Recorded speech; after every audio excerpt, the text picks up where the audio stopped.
Terus gimana? Gini loh, aku kan pernah krungu ya. Enak efek candu TikTok itu padha koyo ndelok candu bogey. Wah, iya, iku tambah bahaya mana? Oke, jadi di video pertama iki kita mau bahas apa iki? Bahas soal bersosial media. Sosial media. Oke, gimana itu? Tadi ini loh, aku ati takon dia tentang keresahanku sebagai Gen Z atau anak muda ketika bermain sosial media.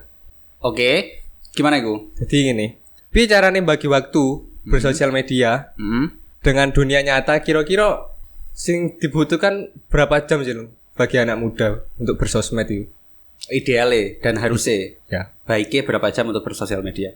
Seharusnya alangkah lebih baik kita harus punya yang namanya disiplin waktu. Biasanya kita itu gampang banget untuk mulai, jadi gampang banget untuk buka HP, kita buka TikTok, itu gampang banget. Tapi untuk nge-stop itu kita kesulitan biasanya. Nah, terus ini loh. Belum. Terus iku mau tekan dia aku. Kita gampang banget untuk ngebuka sosial media, tapi kita selalu lupa waktu untuk berhenti. Kita nggak tahu kapan waktunya berhenti. Jadi berhubung kita itu ngerti kalau kita punya kebiasaan seperti itu, jadi alangkah baiknya kalau kita itu punya yang namanya rules palsu atau peraturan palsu yang bisa menertibkan dan mendisiplinkan kita. Aku boleh bersosial media, aku boleh scrolling TikTok, tapi hanya 10 menit atau 20 menit. Nah gitu. Jadi setelah 20 menit ya udah stop.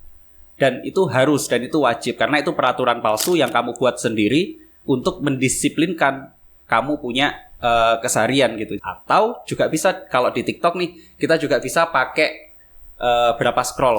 Jadi aku janji aku buka TikTok, jadi ketika 20 scrollan aku stop. Aku harus stop ketika 20 scrollan. Itu juga bisa banget. Dan kalau bisa kita harus tahu apa yang membuat kita biasanya sering kelupaan untuk kebablasan nih untuk ngebuka sosial media, untuk ngebuka TikTok. Nah, itu harus kita perhatiin juga. Contoh nih, HP bunyi, kita langsung buka notif kan. Yeah. Nah, itu biasanya kebablasan nanti. Niatnya buka notif aja, tapi bablas sampai berjam-jam. Karena ada pemicunya. Nah, biasanya pemicu itu beda-beda sih semua orang. Ya itu sih. Terus, apa lagi? Terus bener gak sih Lung? Lah ada pas scrolling TikTok itu seakan-akan ada efek candu sing bikin ade gak bisa berhenti scrolling TikTok. Efek candu ya kalau itu pasti. Jadi semua sosial media itu berlomba-lomba untuk membuat usernya atau semua pemakainya, jadi ya kayak kita ini itu bisa bertahan selama-lama mungkin di depan layar HP kita. Itu misinya, misi semua sosial media, bukan hanya TikTok. Apapun sosial medianya, mau YouTube, TikTok, Instagram. Jadi semakin kita lupa waktu, semakin kita menghabiskan waktu kita di depan layar HP kita, berarti ya semakin berhasil lah juga mereka sebagai sosial media. Karena memang itu goals mereka gitu. Ya gitu sih. Nah kita kan anak muda kan, ingin terhibur saat buka TikTok, ingin cuci mata. Ada yang pengen refreshing ya kan. Okay. Tapi nyapa pas ada mari scroll TikTok, terus berjam-jam lah menghabiskan yang TikTok. Nyapa gak malah seneng kok malah kesel. Jadi malah capek ya. Malah capek. Jadi yang terjadi adalah over information di otak kita gitu. Jadi kayak kita butuhnya kita minum 1 gelas. Itu butuhnya kita saat ini yang kita butuhkan minum 1 gelas.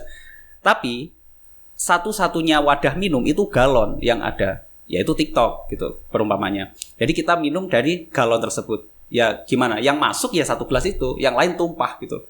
Maka dari itu biasanya kamu kalau lihat konten di TikTok, kamu lihat berapa jam, setengah jam atau 1 jam, pasti nggak ada yang inget. Mungkin yang inget 1, 2, 3 konten yang paling benar-benar memorable. Yang lain nggak mungkin inget gitu.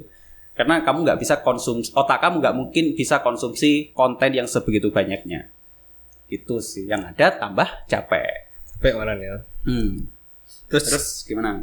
Gini loh, aku kan pernah krungu ya. Enak efek candu TikTok itu padha koyo ndelok candu bogey.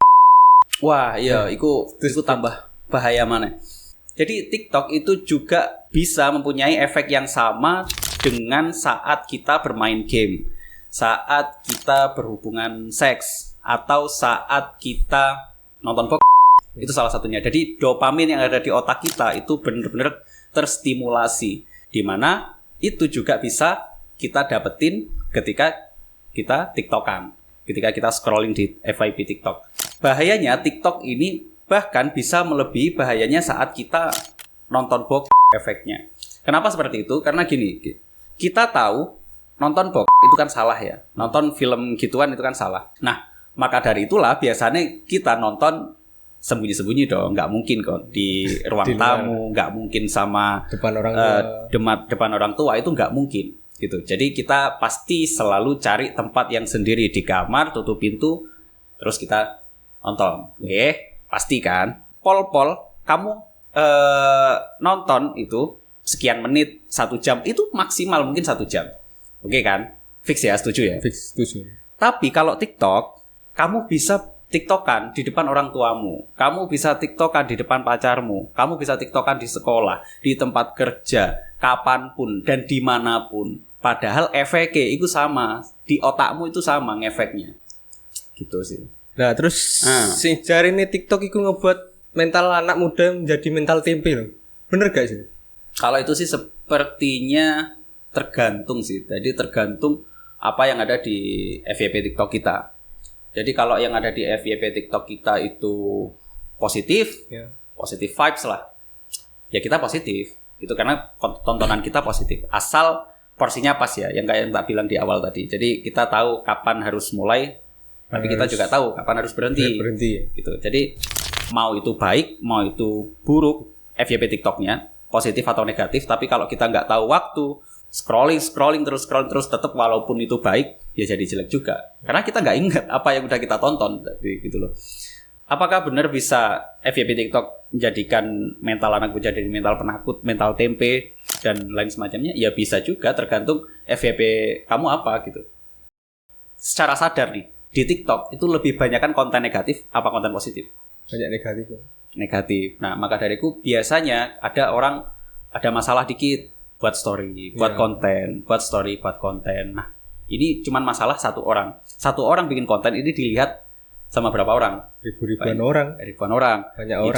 Itu satu orang. Ya. Tapi kalau banyak orang gimana? Jadi otak kita pun, mental kita pun, kesukaan kita pun akhirnya akan secara nggak sadar akan sama dengan konten-konten yang kita lihat. Karena standaritas benar atau salah itu malah dari konten itu tadi gitu. Apalagi ya kita lihat di fenomena banyak adik-adik kita, anak kecil itu yang belajar apapun di kesehariannya di TikTok, di YouTube. Jadi solusinya ya perbanyak konten-konten positif, hindari konten-konten kalau bisa persedikit konten-konten negatif gitu. Jadi gimana nih? Ada lagi nggak? Udah sih, itu aja. Oke, jadi kita lanjut mungkin di video-video berikutnya ya. Oke lah, mungkin sekian dulu video kali ini. Semoga bermanfaat dan sampai jumpa di video-video berikutnya. Terima kasih, sampai jumpa and bye.